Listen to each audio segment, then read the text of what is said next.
So let's talk about retention and active customers. An active customer is a customer that you can describe as someone who shopped with you in a single year. There's other ways of looking at it, but that's probably the easiest way to start. So here's 2 years. In these 2 years, we had a cohort of customers that shop with us. There's ones that shop with us for the first time, let's call them new, and other ones that have shopped with us in previous years, so let's call them existing. Now, the number of this will vary based on the size of your brand or the proportion between the two, but let's just say it's 50,000 people here and 60,000 people here. So this gives you a total of 110,000 active customers. Fantastic. Now, in the next year, you'll probably look at the chart. Hopefully you'll see a bit of an improvement, and you'll have a new number here of new customers that have joined the brand for the first time, and you'll have a lot of returning customers here. So let's say in this world, we've got 120,000 people, maybe it's another 50,000 new customers here, and 70,000 in our existing pile here.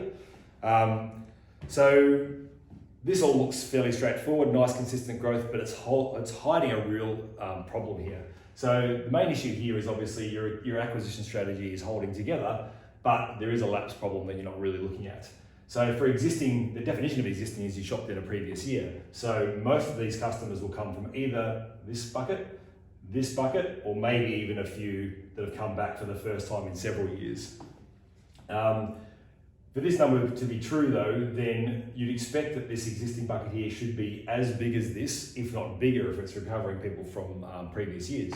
But as you can see here, it's not much bigger, it's only 10,000 bigger. So the maths will dictate that there is a volume of people that you've lost that have now lapsed.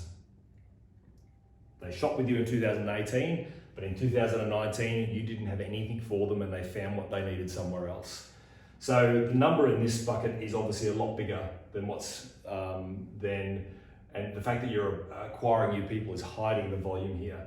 The strategy you need this year is a retention strategy. How do you stop the people that are flowing from your new and existing buckets into this lapse bucket? How do you stop all this effort of acquiring 50,000 new people and only to not see them at all in the following year, and existing customers that have come back and shopped with you from previous years have decided that 2018 was the last year that they shopped with you.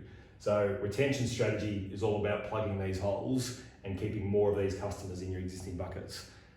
Retaining these customers is more valuable in a lot of ways than acquiring new ones, and it costs a lot less to do so.